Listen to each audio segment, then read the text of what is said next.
Hello and welcome to the morning sports briefing, coming to you at 8 a.m. every single day on New Zealand Sport Radio. It's the best way to start your day and to be up to date on all the latest sports news. Hi, I'm Paul, your host for today, and on today's show we have Barcelona fall into turmoil, the NRL rejects Health Minister's claim, timing of contracts causing issues in rugby, and the Rogers Cup gets postponed. So let's get straight into that. And hello to Stephen from the Deep South.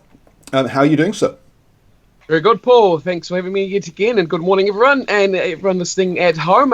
Today in the football world, a huge day for Belarusian football yet again. West Ham make their pay decision, but first things first. Big trouble in Barcelona at the top of the game. Yes, huge news out of Spain this week as 6 board members have resigned and told chairman Josep Maria Bartomeu they are unhappy at how the club is being run and they feel they cannot reverse the direction of where the club is heading. This comes to a head after a number of issues surrounding the club in the last few months. A big sore point of this issue was Barcagate, as it is being known, a social media scandal where some of the board members were accused of creating social media accounts to smear former and current players and future presidential candidates. Now, with the financial implications of the pandemic at the club, the members are calling for an election. But Bartomeu is holding strong over the board, and especially now for these people resigning, he has full control and doesn't seem to really care at all what happens with those people. So more news to come out of that, I'm sure, in the future in Barcelona. West Ham players have agreed to have a wage deferral to help out the club during the pandemic as well. They joined Southampton as only the second Premier League club to make the move. Manager David Moyes and Vice Chairman Karen Brady will also be taking a 30% pay cut. The two joint chairmen, David Gold and David Sullivan, they like the same name, and fellow shareholders will be injecting $30 million into the club as well to ensure its stability during the time. So good to see someone's still got some money over there. Will be more teams following suit in the coming days. We'll have to wait and see whether they do, but we'll have it here for you when they do that as well. Right, on to the big story of the day. There was 3 Belarusian Premier League games overnight to keep your sporting fix alive. And isn't it amazing how there's still so little problems in this country here as well. They're playing their football and no one else can stop them. It all kicked off with Paul's second place Slutsk at home taking on Verbisk. 145 brave fans showed up for their second consecutive 1-1 draw in the league. An early goal for the guests was pulled back just after the hour mark to result in a stalemate. But good news for Slutsk, though. They have overtaken their opponent and move into 3rd position. Next up, game of the day here, my boys Torpedo taking on the league leaders Energetic. And pop the champagne, everyone, because Torpedo have had an Energetic, their first loss of the season. And 2 goals around the hour mark was enough to get the job done for a superb 2-0 victory. And with that, Torpedo goes straight to the top of the table. Following that, Stephen's team, yes, the resurgent Gorodea hosted Dynamo Minsk, a 14th versus 13th battle. There was only 1 goal in it, and it was a penalty goal as well. It was very early on, and that was enough. They parked the bus quite clearly after getting that lead, and with that, they rocket up to now 8th position. After a couple of weeks ago, they were dead last in the league. In tonight's action, 3 more matches will take place. 3rd place Minsk will face Bate, a team whose name is actually an acronym for Borisov Automobile and Tractor Electronics. Who really knew that? And they've lost their last 2 games and sit in 11th position. Smilovikia yet to win a game this season, and tonight they will be taking on Shakhtar, who have 1 of each result, a win, a loss, and a draw. And then finally, Ashwin's Dynamo Brest will host Islosh. Now, Brest have already been in the news this week, as Paul mentioned briefly yesterday, as the club are giving fans a chance to buy virtual tickets to the game. And in return, photos of their faces are being pasted on top of mannequins sitting in the stadium. And then they get a match day program sent to their home as well. So let's be honest, these Belarusians are clever cookies, aren't they? All these very intuitive ways to make money as well. So very smart and very good to see action continuing on in Belarus. That is it from football for me. Have a good day, everyone, and I'll see you again tomorrow. Thank you very much, Stephen from the Deep South. And got to say, well done to your team for going top of the table. Not Not that I'm jealous of anything at all. Moving on now to cricket. John is going to bring us up to date with some breaking news around Pakistan. I'm still trying to get over hearing the update on Paul Schlutzk. Whoever thought we would be getting reports on Paul Schlutzk? His mother must be so proud. So, in cricket news, Pakistan have offered to host global flagship tournaments after the ICC invited expressions of interest from its members for events in the 2023 to 2031 cycle. Pakistan last staged an ICC event in 1996 when it co-hosted the 50 Overs World Cup with India and Sri Lanka, and the country has been largely starved of international cricket since the 2009 attack on the touring Sri Lankan team in Lahore.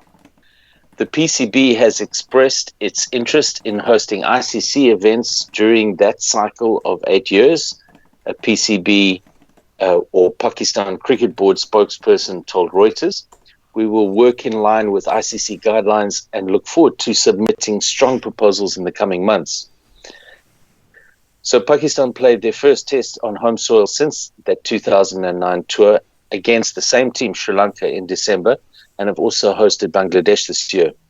The ICC chief executive, Manu Sawhney, toured several member countries this year and earlier and in the end of last year, encouraging bids following the governing body's decision to select hosts of future events through a bidding process.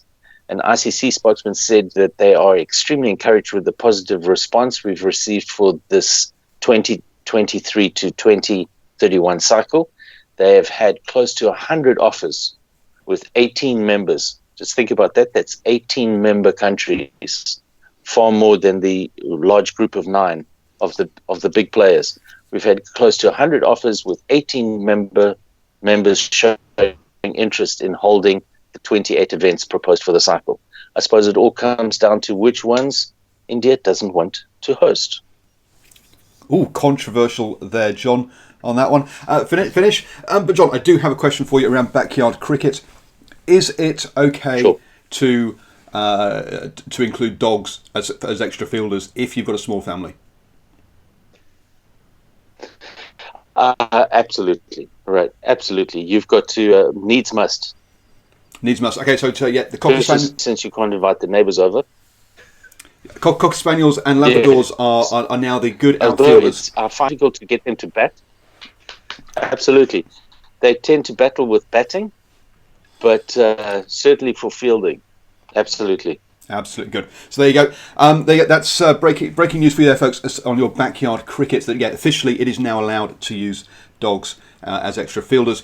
Now, handing over to Stephen from the far north, who will take us through the birthdays today. I was about to say my blue heeler is the Jonty Rhodes of world cricket. She's an amazing fielder, and she probably covers several positions around the square, so she's just absolutely amazing. But this morning we'll head to the birthdays, looking at a rowing gold medalist, a New Zealand Māori rugby player, and a former All Black, and that's where we will kick it off. Lester Rutledge is a former New Zealand Rugby Union player. Rutledge, a rugged loose forward, represented Southland on 113 occasions and was a member of the New Zealand national side, the All Blacks, from 1978 to 1980. He played 31 matches for the All Blacks, including 13 internationals, and captained the side in one match against the combined services on the 1978 tour of Britain and Ireland. Lester Malcolm Rutledge, born this day, the 12th of April 1952 in Christchurch. He is 68 years old today. Now, a player that I really liked from the county's Manukau area, Christian Ormsby, is a former New Zealand Rugby Union player. Ormsby transitioned between lock and loose forward throughout his career, turning out for counties Manukau and Wellington at provincial level, and the Hurricanes and Chiefs at Super Rugby. He also played in the 2006 Churchill Cup for New Zealand Māori, where he scored 5 tries and was the leading point scorer for New Zealand Māori. Christian Ormsby, born this day, 12th of April 1980 in Auckland. He is 40 years old today. And finally, Gary Robertson is a former New Zealand rower who won an Olympic gold medal as part of the Cox State at the 1972 Summer Olympics in Munich.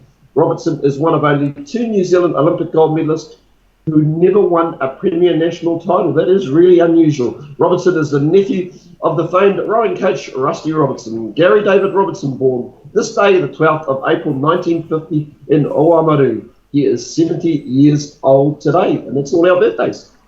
Thank you very much, Stephen, and happy birthday to all of them. Yes, John. My apologies. I'm just telling giving instructions to my teenager as he comes through the background. Definitely professional there. Nothing but the best on the show, Always folks. on top of it.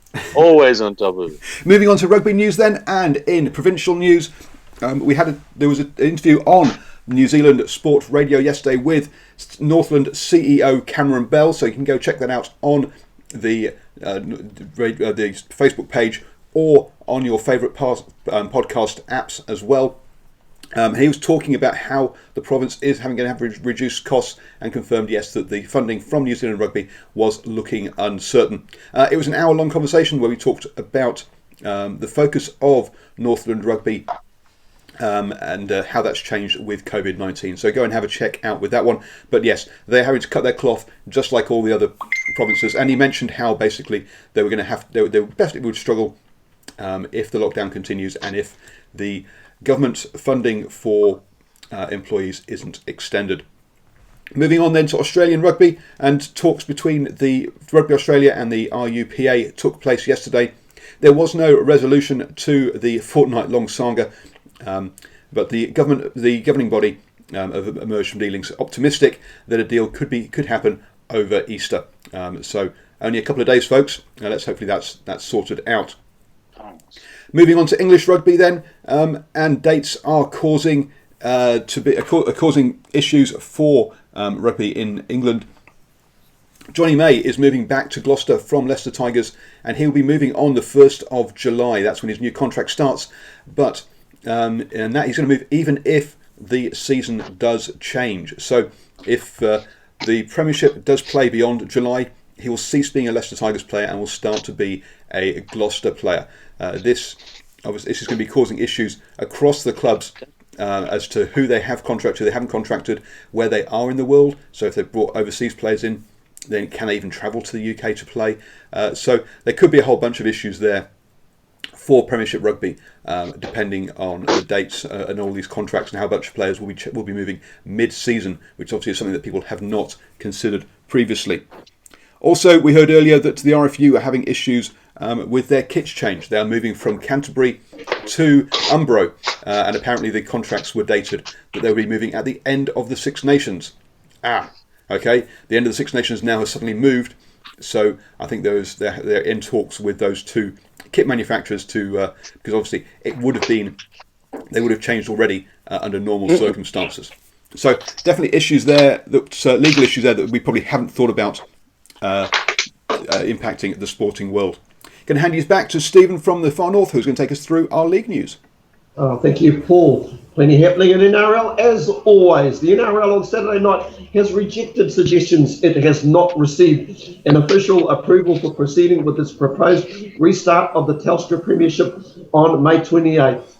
After the Project Apollo Innovations Committee announced on Thursday that the NRL plans to end its hiatus at the end of the next month, there have been questions whether the ARL Commission has received sufficient government approval for the move. The ARL Commission, Peter V'landers, received a letter from the New South Wales Commissioner of Police and State Emergency Operations Controller Mick Fuller on Wednesday to say he had permission to proceed with his plans to get the competition back up and running. In the letter, Fuller wrote that the New South Wales Health Minister's directing relating to COVID-19 does not prelude the NRL from commencing a competition. Fuller wrote that the New South Wales Minister's directions applied as long as there was absence of crowds at the relevant stadiums, and it only applied to New South Wales-based teams. Under the NRL's proposals, all employees, players and support staff, including volunteers who are involved in the competition, would be exempt from restrictions in place where people are not able to leave their residence without a reasonable excuse. Now, one team that this probably will affect is our local team right here in New Zealand, and the Warriors Well, they've got their own issues at the moment. They will survive as a club even in the worst case scenario of no further matches in 2020 and the vastly reduced corporate and sponsorship revenue this year. That's the strong assurance from Warriors chairman Rob Croot in response to doomsday predictions from across the Tasman that the Auckland club would be on a knife edge as they privately owned and don't have the backing of huge league clubs. With the fallout from COVID-19 virus expected to be ongoing, Australian pundits have speculated that the Warriors are particularly vulnerable, especially if they are unable to feature in a restarted competition due to the myriad of logistical challenges that may entail. But Crook, who is also the managing director of Ortex Industries, the Auckland manufacturing company that gained the sole control of the Warriors last September, dismisses those theories. We have a financial plan that will see the club survive, said Crook. We have been through possible outcomes, looked at absolute worst case scenarios, but it's not a pretty picture. In a normal year, the club will receive around 13 million from the NRL, which nearly 10 million is allocated to player salaries. The rest of the revenue, which can range from 13 to 15 million, comes from sponsorship, corporate membership, season sale ticket, gate receipts, and other associated game income, which will be mostly given to the team, but is highly unlikely to run out at Mount Smart this year. Just remembering also, they received their 4-month payment for April from the NRL, which is a good thing, but interesting times at the South Auckland-based club. Thank you, Stephen, for that. Moving on to general sports news, and first up in New Zealand media, let's talk about the New Zealand Sport Radio, because we are going from strength to strength here. Not only do we bring you this morning sports briefing every morning at 8 a.m, but we've also had some big interviews and have some big interviews coming up as well. We have the head of Wakaama lined up for this week. So yes, all your paddling interview will be happening. And also Mark Watson and Willie Jackson will be here on the channel on Thursday at 7 p.m. as well. And the ringmaster there will be Steve from the far north to keep those two under control. And then on Wednesday evening, obviously at 8 p.m, we have the one and only radio sports quiz in the country. So do check into Do You Know Your Sport on Wednesday at 8 p.m. as well. Moving on to other news then, in Formula One, Renault is the latest team to have put the vast majority, is their quotes, of their staff into enforced absence or a furlong, in other words, up until the end of May. Staff will be getting 80% of their salary through the UK government scheme, and Renault will be topping up the rest of that. In fishing news, NIWA recreational fisheries scientist Bruce Hartill says that fishing stocks won't be majorly impacted by the shutdown. A lot of recreational fishermen are hoping to get a bumper catch as soon as the lockdown finishes here in New Zealand, but apparently because commercial fishing is still ongoing, that this 4-week or so break for recreational fishers will have little impact on stocks. So unfortunately, fishermen, you're not going to be getting those big, huge snappers that everyone is hoping to get. They'll just be the normal size ones around. In tennis news, the WTA Tour have cancelled or postponed the Rogers Cup until 2021 because of coronavirus pandemic. The Quebec government has prohibited events up until the 31st of August, and the Rogers Cup was supposed to take place between the 7th and 16th of August.